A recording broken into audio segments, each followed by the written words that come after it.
Hey yo, what's up tout le monde, c'est Smartboy. On se retrouve aujourd'hui pour le troisième volet des vidéos illustrateurs. Après Ken Sugimori, après Mitsuhiro Arita, je vais vous présenter quelques cartes que j'ai sélectionnées un peu sur le volet de d'Atsuko Nishida. Alors Atsuko Nishida, donc c'est une graphiste à la base qui a collaboré avec Pokémon. Voilà, ça a été. Alors, elle a pas fait non plus masse d'illustrations, mais elle est particulièrement connue, déjà pour avoir amené sa touch féminine, quoi, la touche féminine. Et vous allez le voir que dans les illustrations, pardon, ça se voit très bien. Et donc du coup, voilà, c'est une fan des évolutions. Vous allez le voir aussi. Et elle a également dessiné quelques cartes de Pikachu, mais voilà, là, ici, on va essentiellement se concentrer sur le bloc Wizards. Alors vous allez voir, il y a 11 cartes, il n'y en a pas énorme. Mais peut-être, voilà, la première carte que j'aimerais vous présenter, donc je vous inviterai à aller voir les précédentes vidéos, si vous découvrez vraiment la section illustration. Alors je sais que c'est une vidéo qui va plaire à Alexis, je sais que c'est une vidéo qui va plaire à François, et puis à mon public féminin, bien que voilà, mais en tout cas, voilà, je vais commencer du coup. Donc la première carte que j'aimerais vous montrer, c'est cet Aquaquack lumineux. J'ai pas du tout fait par ordre chronologique. Voilà, c'est cet Aquaquack lumineux. Pourquoi ? Parce que je trouve qu'il reflète bien, le travail d'Atsuko Nishida. Pourquoi ? D'abord, contrairement à ses grands frères, aux autres illustrateurs, elle a un coup de crayon qui est beaucoup plus retouché. Vous voyez, regardez, je vais vous montrer un peu. Voilà. On voit vraiment le coup de pastel. Vous voyez, on voit que ça a été feutré, crayonné et puis trifouillé à la main pour vraiment avoir les ombres. Et puis les cartes sont beaucoup plus kawaii, beaucoup plus féminines. Regardez, on prend par exemple, je vous montrerai après une autre carte en comparaison. Notamment quand j'aborderai la question des Evoli, mais on voit vraiment dans cette carte-là le côté pastel, le côté camailleux de couleurs, les ombres sur les émotions, voilà, le visage qui est un peu plus illuminé, les mains, les pieds, vous voyez, avec ce bleu, ce blanc nacré, ce vert aussi, enfin, on est beaucoup moins sur quelque chose qui accentue du côté des contrastes, bien que malgré tout ça reste une illustration, donc il y a quand même des contrastes différents entre le vert et le bleu par exemple. Mais sur le Pokémon en lui-même, on voit vraiment, cette touche pastel, quoi. Vraiment, on a l'impression que ou crayon de papier peut-être, vous voyez, enfin crayon de couleur au papier. On a vraiment l'impression que la carte a été faite au pastel en fait, et puis après a été numérisée. Voilà. Alors plus récemment, pour les plus jeunes d'entre vous, plus récemment, vous avez Sui qui reprend beaucoup les illustrations, enfin le style un peu de Atsuko Nishida, le style un peu plus féminin. Voilà, moi j'adore cette carte Aquaquack lumineux, carte de Neo Destiny, parce que voilà, je trouve qu'elle symbolise bien la touch de Atsuko Nishida. Voilà, les Pokémon sont toujours à la bonne distance, vous allez le voir sur les autres illustrations également, entre le haut et le bas, il y a une sorte d'équité. Voilà, c'est parfait.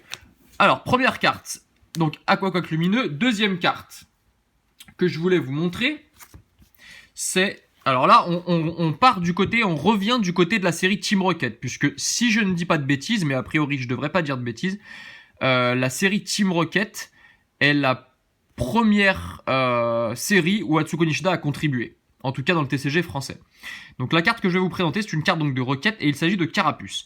Alors, je vous montre cette carte volontairement après le Aquaquack, parce que on voit que le style d'Atsuko Nishida a vraiment évolué. C'est-à-dire que ici, on est sur un truc, même s'il y a ce côté pastel, on est sur un truc beaucoup plus net. Vous voyez, les traits sont beaucoup plus nets qu'ici. Les traits sont beaucoup plus accentués. On voit vraiment ce côté surcrayonnage de noir. Même si on commence à avoir les traits d'Atsuko Nishida avec le côté pastel, le côté un peu kawaii. Voilà, c'est toujours ces gros yeux très, très expressifs, très lumineux.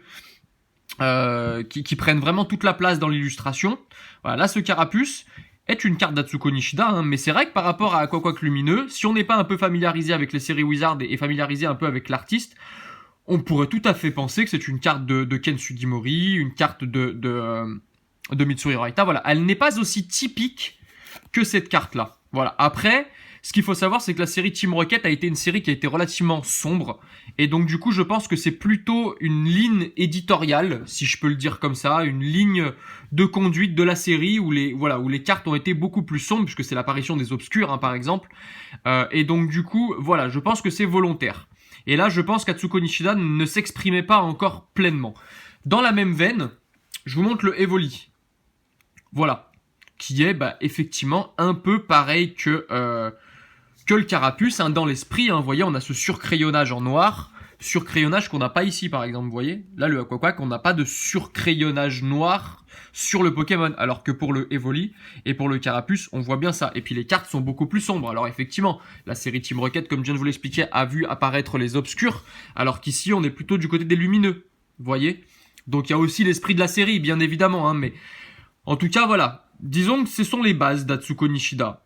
Des dessins plutôt kawaii, plutôt beaucoup plus sensuels, beaucoup plus féminins, avec une petite touche de malice par exemple pour ce Evoli, hein, vous voyez, très très cute, très malicieux, et puis toujours voilà ces camailleux de couleurs sur les cartes en elles-mêmes, avec voilà, on voit que ça a été un peu gommé, un peu crayonné, vous voyez, enfin. Pareil sur l'oreille, pareil sur la queue, voilà, on retrouve bien ces choses-là qu'on retrouve pas forcément dans toutes les illustrations du Block Wizard et chez tous les illustrateurs. Voilà. Ensuite, par exemple, vous voyez, regardez, j'ai ce Hosley là, de Mitsuhiro Arita.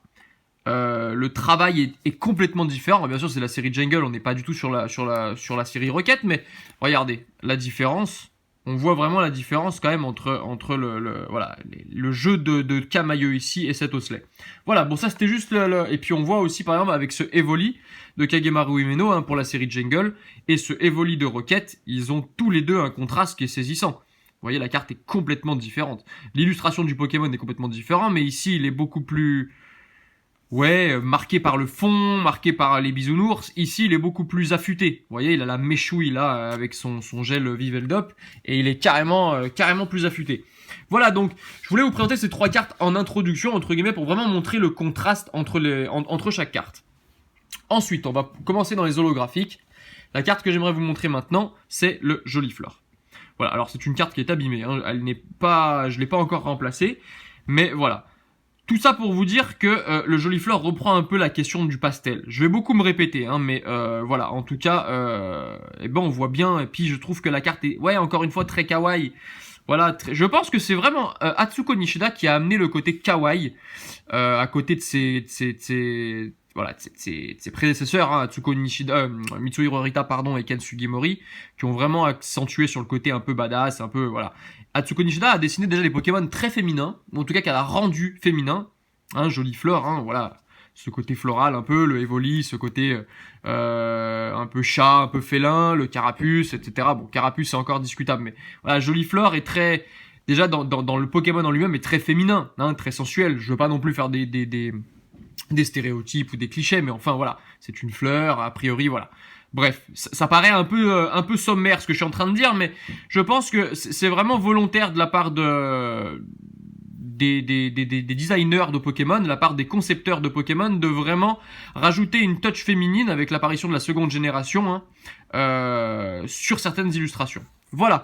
D'ailleurs, Atsuko Nishida a beaucoup plus dessiné de cartes à la seconde génération, hein, post-Team Rocket. Ensuite, l'autre carte que j'aimerais vous présenter, que j'ai reçue il n'y a pas longtemps, c'est ce Yanma.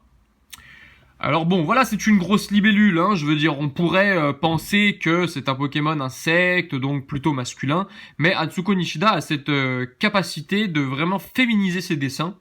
Donc on retrouve encore, hein, le côté pastel de la carte, on retrouve encore cette posture, voilà, on a envie de faire un gazouillis, hein, voilà, très...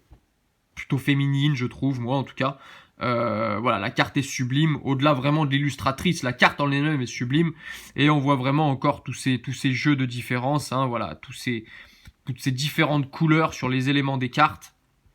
Voilà, ce Yanma, bon, c'est pas la plus belle carte de Discovery, on va pas se mentir, hein, mais c'est une carte d'Atsuko Nishida. Les cartes que je vais vous présenter maintenant sont dans le... Ouais, il y en a 6. 1, 2, 3, 4, 5, 6, voilà. Il n'y a pas beaucoup de cartes, hein, dans cette présentation, mais voilà. La carte que j'aimerais vous présenter, c'est pareil. Cette alligature. Regardez. Regardez cette carte. Je trouve que en soi, Atsuko Nishida a un peu été une précurseur des Pokémon féminins et masculins. C'est vrai que il y a eu essentiellement, alors sauf pour Nidoran, où il y a eu sa version mâle et femelle, mais il me semble que récemment, dans les jeux vidéo en tout cas, on a ce côté genré dans Pokémon, vous voyez, avec des Pokémon de type femelle, des Pokémon de type mâle. Vous me direz si je me trompe, hein, mais il me semble que pour le coup, je suis pas loin de la vérité. Et vous voyez, enfin, cet alligator avec cette collerette rose, il est quand même très féminin. Regardez cet œil, c'est un œil de femme. C'est pas un œil, c'est pas un œil affûté. Regardez, par exemple, ben, je vais vous montrer la ligature de la série Légende brillante. Et c'est le 3.5, vous voyez. La collerette est beaucoup plus rouge, beaucoup moins pastel. Ici, c'est beaucoup plus tourné vers le rose, vers le pourpre. L'œil, regardez l'œil. Et regardez la différence. Vous voyez, la carte est vraiment beaucoup plus féminine ici. Et ouais, effectivement, enfin, je trouve qu'Atsuko Nishida a vraiment féminisé certaines cartes. En tout cas, certaines qui étaient vraiment, voilà, les starters sont bien connus pour être très genrés, très badass, très tout ce qu'on veut. Et là, voilà, je trouve qu'elle réussit cette alligator obscure avec brio. Avec ce côté vraiment, bon, la carte est pas neuve, hein, donc effectivement, je suis désolé, vous pourrez pas apprécier pleinement la beauté de l'illustration, mais voilà, j'essaie de faire au mieux quand même. Voilà, moi je trouve que cette carte est typiquement beaucoup plus féminine que les autres alligators. Que vous prenez les alligators de Genesis par exemple, enfin ils sont beaucoup plus masculins. Voilà, beaucoup plus masculins. Ensuite, j'aimerais vous montrer deux cartes. La première, qui reprend un peu l'idée que j'ai présentée auparavant. Hein, voilà, cette carte de Destiny également, qui est un bijou, qui est vraiment sublime. J'adore cette carte. Il n'y a pas de mots, hein, je veux dire, enfin. Tout est dit. Regardez la gaieté de la carte. Franchement, elle est magnifique. J'adore cette carte. C'est une de mes communes préférées de tout le bloc Wizards. Et de Destiny, c'est probablement ma commune préférée. Je l'adore. Voilà, elle inspire la joie de vivre. Elle est très... Je trouve qu'elle rassemble cette carte. Hein, je la trouve vraiment magnifique. Vraiment, vraiment magnifique. Voilà. Ensuite, du coup, je poursuis avec son évolution, le Arcanin Lumineux, qui est une pure merveille. Pourquoi c'est une pure merveille? Parce que, regardez derrière, il y a vraiment cette référence au Japon, avec ce côté très floral. Pareil, hein, le Pokémon est très féminisé, je trouve. Et puis, regardez le détail de couleur, quand regardez sa crinière blanche. Voilà, carte qui se marie tout à fait avec sa sous-évolution, hein, le Caninos. Mais voilà, je trouve que les séries Destiny, la série Destiny collait tout à fait à Atsuko Nishida, qui a d'ailleurs beaucoup œuvré dans cette série. Je vous montrerai les deux suivantes viennent également de Destiny, et je pense que c'est peut-être la série où elle s'est le plus exprimée. Et ce côté lumineux que les concepteurs ont voulu donner à la série, je pense a fait un bon mariage avec le dessin et le style graphique d'Atsuko Nishida, très pastel, très coloré. Voilà, et donc du coup elle s'est collée pas mal de Pokémon lumineux. Voilà, cette carte est juste une pure merveille, je l'adore. Voilà, ensuite la prochaine carte que j'aimerais vous montrer, c'est le Dracolos lumineux de Destiny, qui est une de mes cartes préférées de tout Wizards, et également une de mes cartes préférées de Destiny. Alors je vais vous la sortir, je vais vous la montrer, elle n'est pas neuve, mais on a cette sensation, même si c'est pas le cas, puisque la carte n'est pas en relief, hein, que les vagues qu'il y a derrière sont en relief. On voit hein, le contraste entre le bleu très vif et le blanc. Et regardez, c'est vrai que cette carte donne une impression de relief, alors que quand vous passez la main dessus, il n'y a absolument pas de relief. Absolument pas. Mais voilà, la conception de l'illustration, l'holographisme placé au bon endroit, je pense que c'est aussi le fait que voilà, les vagues ne sont pas holographiques alors que le fond est holographique. Et puis regardez-moi ce Dracolos, mais regardez-moi cette carte. Je veux dire, on peut aimer, on peut ne pas aimer Wizard, mais franchement, pour ceux qui sont amoureux des dessins, mais regardez-moi cette carte. Je veux dire, c'est compliqué de faire mieux. Alors, on reprend évidemment le trait de Nishida, hein, très féminin, tout ce qu'on veut. Mais regardez la beauté de la carte. Je veux dire, enfin, c'est pour ça que Wizard est tant magnifique, et c'est pour ça que Destiny est une de mes séries, et la série que je préfère du bloc Wizard avec la série Team Rocket. Mais regardez-moi cette carte. Je veux dire, enfin, comment ne pas aimer? On voit encore le côté pastel sur la queue, les ombres, les reliefs, que ce soit dans le fond ou dans le Pokémon en lui-même. Je veux dire, la carte est incroyable. La carte est incroyable. J'adorerais avoir cette carte en neuve pour l'envoyer chez PCA. Là, elle est en état bon, très bon, hein, voilà. en attendant de la remplacer, d'avoir les moyens de pouvoir la changer. Pareil pour le Arcanin. Et là, je vais vous présenter les 2 cartes que je préfère de tout Wizards. Tout Wizards, ce sont les 2 cartes que je préfère. Et ce sont les 2 mêmes Pokémon. Sûrement que vous avez déjà une idée. Il s'agit de la 4/105, également de la série Destiny. Et il s'agit de ce Mentally Obscur. Je suis littéralement fan de cette carte. Je n'arrive pas à l'expliquer. Voilà, des fois, on a des émotions comme ça via les cartes. Hein, et moi, c'est pour Mentally. Et voilà, j'adore cette carte. J'adore tout de cette carte. J'adore le fond, très psy. J'adore la posture du Pokémon. J'adore ce contraste entre le blanc et le violet. J'adore les yeux bleus du Pokémon qui ressortent vraiment bien. J'adore le rouge de sa petite pastille au milieu du front. J'adore la carte. Et pourtant, vous voyez, c'est un Pokémon soleil. Ce qui est assez étonnant puisqu'il est dans sa version psy. Mais j'adore cette carte. Voilà, je trouve que la carte est d'une pure merveille. Le style est affûté. Voilà, on retrouve vraiment le côté pastel. On n'a pas de crayonnage noir cette fois-ci. Et pourtant, c'est une carte obscure. Et pourtant, la carte est lumineuse. Vous voyez le contraste un peu entre le Pokémon obscur, un peu sombre, voilà, au visage un peu plus sombre par rapport à la carte que je vais vous montrer après, par exemple. Vous verrez bien la différence. Mais regardez-moi cette carte. Comment ne pas aimer Atsuko Nishida? Comment ne pas aimer cette carte? Je veux dire... Il n'y a pas, voilà, pour moi, il n'y a pas de possibilité. Et la dernière carte que je vais vous montrer, il s'agit de sa grande sœur, enfin de sa petite sœur, pardon, puisque la série Discovery est sortie avant, du Mentally de Discovery également. Voilà, et bah c'est pareil. Cette carte, je ne sais pas pourquoi, mais je l'aime profondément. J'ai mis beaucoup de temps à pouvoir m'offrir cette carte, et très franchement, c'est la carte que je préfère. Regardez-moi ces 2 beautés. Je pense que c'est très clairement ce qui a vraiment fait la notoriété de Nishida. C'est-à-dire qu'elle a su féminiser les Pokémon. Elle a su travailler sur des Pokémon qui sont très appréciés. Mentally notamment. Voilà. Alligator, Dracolos, Lumineux, évidemment. Arcanin aussi. Et vous voyez. Bon.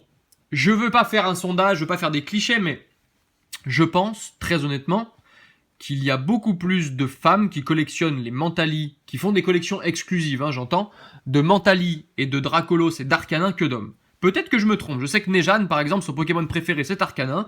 C'est une exception. Mais voilà, j'ai vu pas mal de publications sur les groupes. Et voilà, les Mentally, les évolutions au sens large, hein, sont largement plus collectionnées par les femmes que par les hommes. Hein. Nous, les hommes, voilà, on collectionne les Dracofeu, les Tortanques, les Insécateurs, les Pokémon, voilà.